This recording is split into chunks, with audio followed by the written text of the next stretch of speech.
Now is the time for our message by Reverend Patricia, a special moment in the service. We always look forward to hearing from her. And today the title is Inner Balance, the Sweet Spot of Peace. Welcome, Reverend Patricia.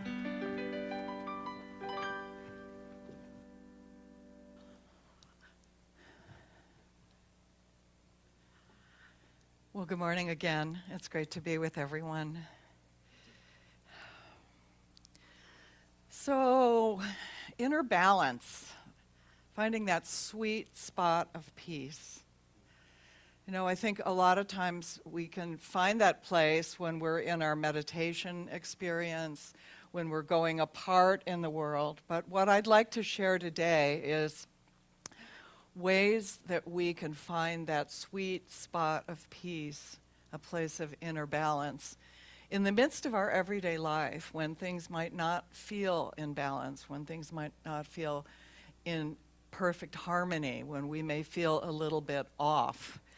And what we're going to be looking at is that inner place inside of us where we can very easily be pulled off our peace. So Charles Fillmore talked about this. He said that we need to always reconnect to the secret place of the Most High, the secret place of the Most High. And where did Jesus go? Where was his secret place of the Most High as a place? He went up to the mountaintop, right? And we know metaphysically we're talking about going into higher consciousness. But I know sometimes just in our daily experience, that's easier said than done. Because of the slings and arrows of daily life, things are happening to us, right? And we sometimes don't even remember to make our way up to the top of the mountain, let alone be mindful that there is a secret place of the Most High that indwells each one of us. So I want to look at a couple of different ways that we find ourselves being pulled off balance. And I did a talk maybe a year ago based on Imelda Shanklin, who is an old-time Unity writer. And she had a chapter in her book called Non-Resistance. The book was What Am I? And the whole chapter was on non-resistance. And she talked about how non-resistance is basically a mental, it's a mental experience. When we resist something, we're resisting it mentally. We're not physically resisting it. So this idea of non-resistance becomes literally a practice for us to begin to tune in, first of all, to the things that cause us to be in resistance, that cause us to have a mental reaction to something, like we have a thought or a judgment or a criticism of something. When we criticize something, what are we doing? We're creating a separation between ourselves and whatever it is that criticism is. It also is something that can be an emotional resistance that we have. And emotional resistance, when we're feeling what? Anger or hurt, it's literally a poison inside of us. It's not really doing anything to whatever it is we think we're resisting. It's literally causing problems in our physical and emotional body. Physical tension also happens when we mentally resist. It activates the fight or flight mechanism in the body. The amygdala takes over when we're in resistance, even when it's just a tiny thought. And what kind of the end of that road from mental, emotional, physical disconnection is our spiritual connection. We've totally lost that sense of, oh yes, I have a deep place inside of me. There is this inner place of peace. There is this sweet spot of inner balance. So she gives us a reminder of what happens when we begin to resist things in the outer. Charles Fillmore talked about this, and basically his idea was, well, you just need to release all those error thoughts. How's that working for you? Right? It sounds like a good plan. Myrtle was the same. Myrtle said that we just need to relax, we need to let go, and we need to allow God to express through us.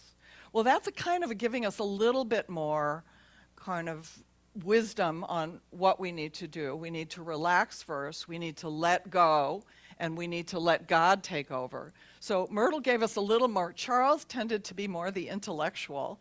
Myrtle was a little more practical. She was writing letters to people, helping them deal with their everyday problems. But lately I've been listening on my audio book to a book called it's by a woman named Mel Robbins. Does anybody know Mel Robbins? Yeah, Linda knows Mel Robbins. She has a podcast. She's a woman about in her 50s. She's a motivational speaker. And she wrote a book called The Let Them Theory. The Let Them Theory. And I've been listening to this book as I drive my hour drive from Marin up here. And the Let Them Theory is kind of a similar idea in terms of non-resistance to the things that grab our attention and pull us off balance. Her idea is, first of all, how have you been at controlling other people's behavior? Is there anybody here who's a master at controlling their partner's behavior, their children's behavior? We can't even control our own behavior. Come on, this is really... So the whole underlying understanding of this is the let them theory is you basically can't control what somebody else is going to do or say. So if you would just let them do it, instead of trying to control, manage, do whatever, you'd be better off than if you engaged in that resistance, basically, because it's resistance that comes up. Well, the book isn't just, I mean, that would be one chapter, right? But it goes on to actually say, let them, and then let me. What's mine to do? What's my next step? How do I act in the world? Do I respond? Do I react? How do I react? So it's not just a one-sided let them. But I thought it was a really interesting awareness, and because it's such a short thing to say, we can almost go there when we find ourselves resisting what somebody else is saying to us or what somebody else is doing or even what the world is doing right now, because we all have a lot of resistance to what's going on in the world. It's warm in here. She's we'll survive. Don't worry about it, Jim. It's fine. Anyway, she studies in this book, and I thought it was really interesting. She'd been studying for a couple of years with some neuroscientists. And, you know, it's very interesting for those of us who've been in unity for a long time to realize that the world now, it's all about the neuroscience. It's all about what's going on in your brain. And New Thought has been teaching us this for many, many years. The Hindu teachings have been teaching it for thousands of years in terms of how we can activate certain parts of our brain to bring us into a peaceful state of consciousness. That's basically what, when I go to India, we're working on moving into an awakened state, which is about being in that place of inner balance. So we're able to take the next step, do the right thing from a place of balance rather than all this charged up energy, whether it's a mental thought we have and judgment or criticism or an emotional field of anger, sadness, whatever might happen, or physically we're all wired up. Well, Mel Robbins, in her book, The Let Them Theory, she did some research about emotions. And it turns out that when we have an emotion, it is basically a physical sensation that lasts for 90 seconds. Isn't that kind of shocking? I was shocked because it feels like when you have an emotion, it goes on and on and on. But physically, it only lasts for 90 seconds. Guess how it keeps going? Yeah, yada, yada, yada. That little monkey mind, we grab onto it and we hold on to that as our reality. And what it does physically to us is, again, activates that fight or flight, whether you're the person who's going to leave the situation, you know who you are, you're out of here, you don't want to deal with it, or you're the person who's going to fight, or you're like paralyzed, don't know what to do. We all have our kind of built-in reactions to these things, but this is part of this experience that happens to us, that when we get triggered. So It's literally a nervous system response that we have. But this idea of the let them theory, and also Imelda Shanklin's understanding of non-resistance, reminded me of Jesus' story of turning the other cheek.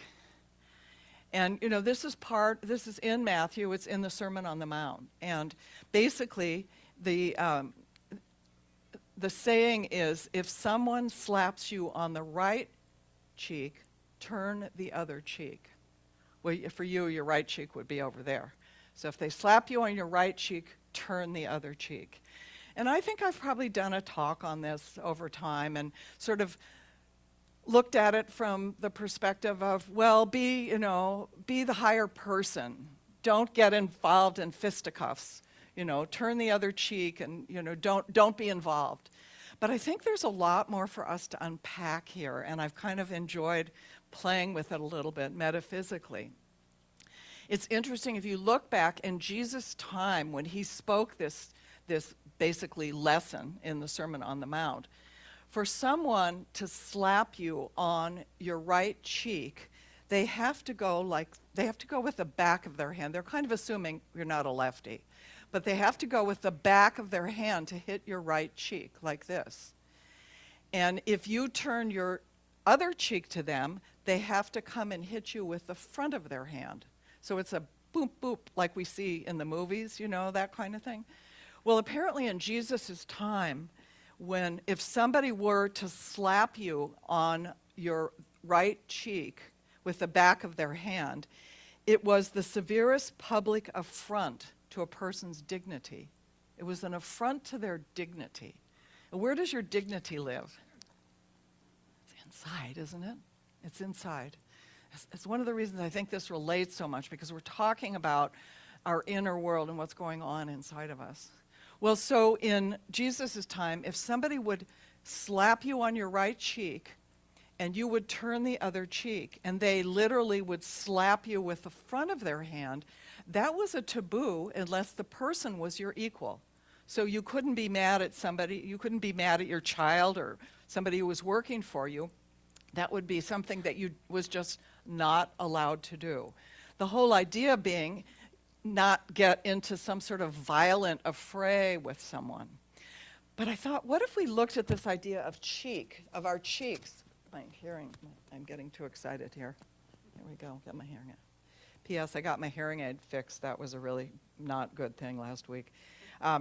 What if we were to look at the idea of our cheeks metaphysically? Like, what does this mean?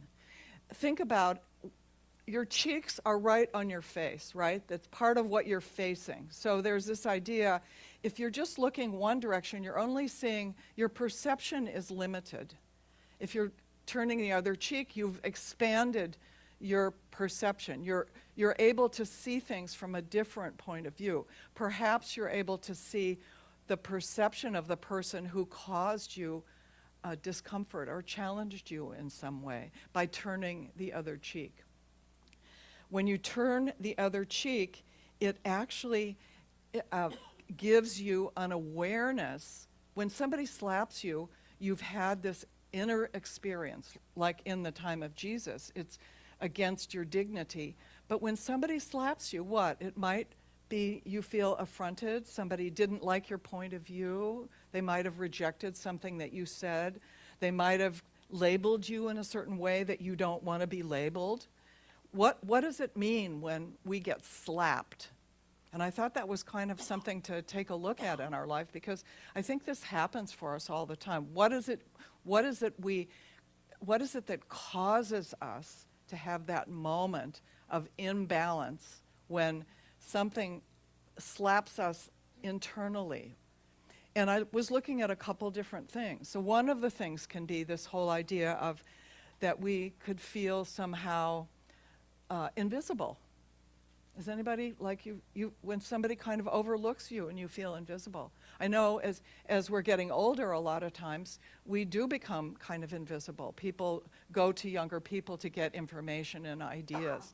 It could be also that somebody is just not, they're discounting what you have to say. They're not listening to your advice. You know, I love this story about a woman. She was in her 50s, so she wasn't an elder by any means, but she was a CEO of a company, and she was running a meeting with people, and one of the younger people in the company challenged the way she was running the meeting.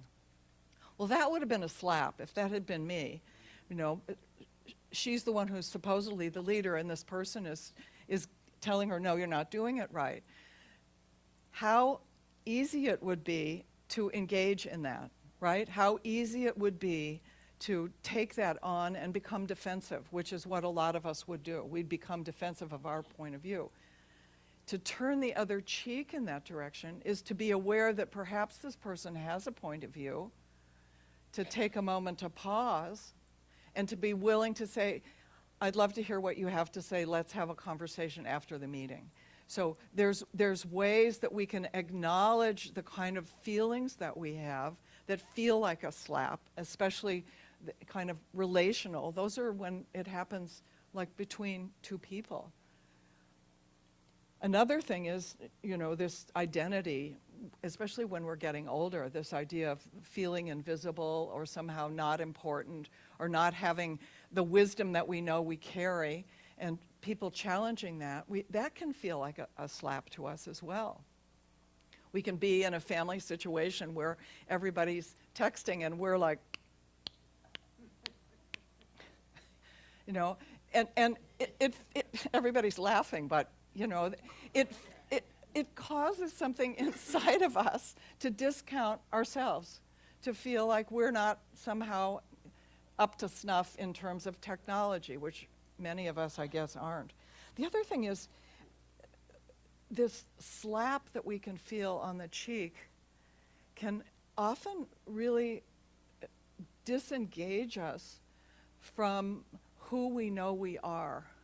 It can make us feel less than who we are. It can disconnect us from our awareness of the spiritual nature that is our divine nature and the truth about who we are. And a lot of times that happens when we have an expectation that something will occur and it doesn't. We have disappointment. Disappointment is kind of like an inner slap that we do to ourselves because we've set ourselves up for something and then it doesn't unfold the way we thought it would. Again, it's a time when we need to just allow the experience. The let them theory can be about just let me relax for a moment. Let me feel whatever that experience is. Let me feel the sense of sadness. Let me feel the sense of maybe not feeling important for the moment, but not knowing that's not the truth of who I am.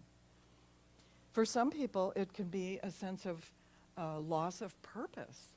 You know, I know people go through that midlife, like maybe in your 40s and early 50s, we can feel like we don't know what our purpose is because we know our job isn't our purpose. When we retire, it's another time for people to have that sense of disconnection. It can be like an inner slap where we feel like we've lost a part of ourselves.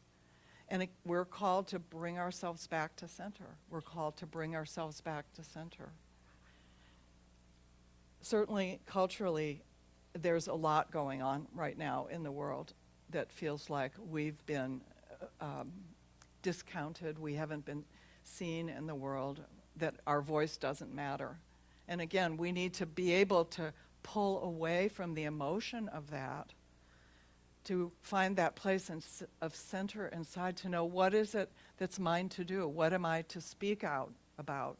When am I to do this? Coming from that place of inner balance, we need to find that sweet spot. I love this quote. It said, "A slap on the cheek might not leave a bruise, but it can still sting the soul." It stings the soul. It's the moment your heart tightens, your body races, and your ego whispers, you've been disrespected, you've been dismissed, you've been dishonored in some way. Again, we can feel how that slap hits the ego in a certain way.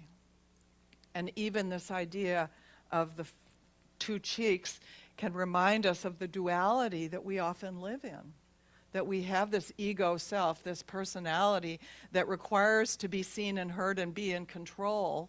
And we also have a very spiritual, deep, and abiding presence that lives and moves and has its being in us. And that the oneness of who we are is both of those things. And we can't overplay the hand of the ego in any moment, because that's when we run into Imelda Shanklin's sort of train of a mental thought process that takes us down an emotional roller coaster, that takes us into a physical, literally physical challenge in the body, and we are completely disconnected from our spiritual life, our spiritual nature. So it's really important for us to know that when Jesus is talking about this turn, he's not saying so much turn away, but he's saying turn inside. To turn the other cheek is to literally turn inside, to find that place of spiritual balance, that place of guidance, that place where the light within you lives. It's a powerful, powerful teaching.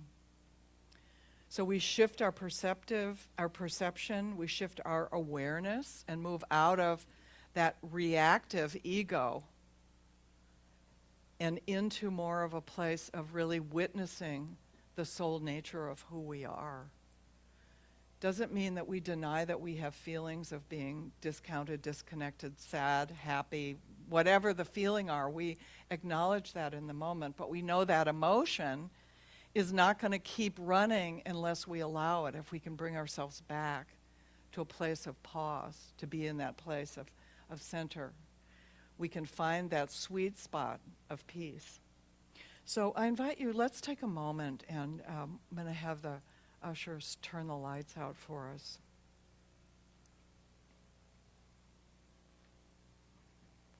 You know, knowing that when we are willing to turn the other cheek, we're not giving up our power in any way. That's not what's happening. We're literally reclaiming it by centering ourselves into the truth of who we are, the soul center of who we are. So let's take a deep, deep breath. Take a few deep and conscious breaths.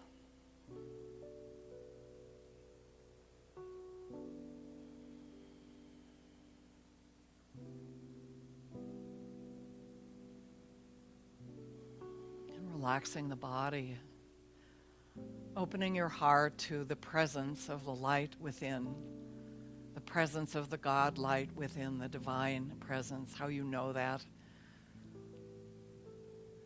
Open your heart to the spiritual center of your very being.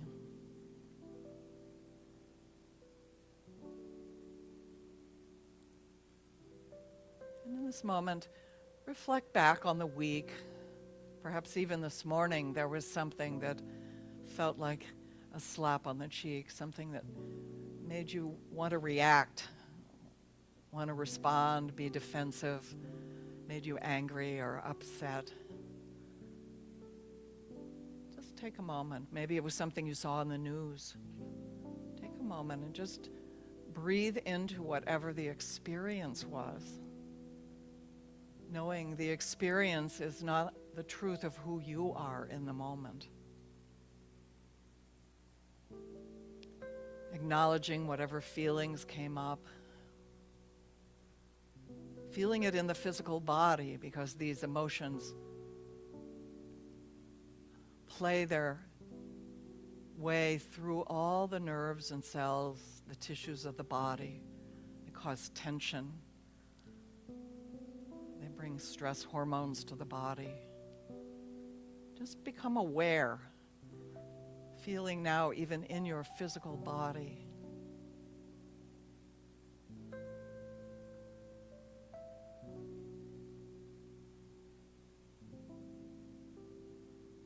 And what if you could simply let this happen? Let them, whatever it was, just let the experience happen.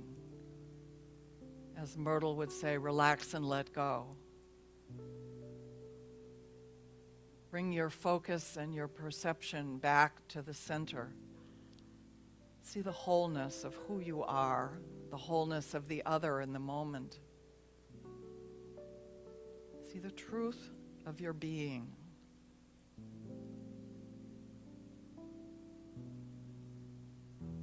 filled with divine wisdom, a deep faith and strength, inner strength and power. And as you literally turn the other cheek, turn away from whatever was distressing you, you come back into a balance, an inner balance.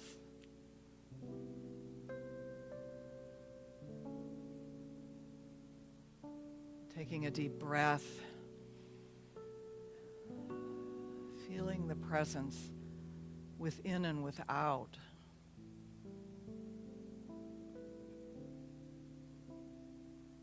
Feeling the secret place of the Most High as your mountaintop in the moment. And trusting and knowing that from this deep place of spiritual trust, this place of inner balance, whatever it is called to be spoken through you, to be done by you, will be gifted to you as divine guidance, as inspiration and wisdom.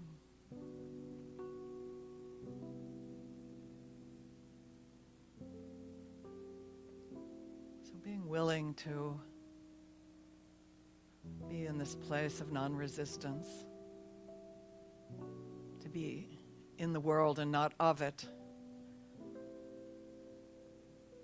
Offer gratitude for these teachings, for the teachings of our Master Way-shower, Jesus. If you're slapped on the right cheek, turn the left. The teachings of Imelda Shanklin, to be in non-resistance, not reacting, present.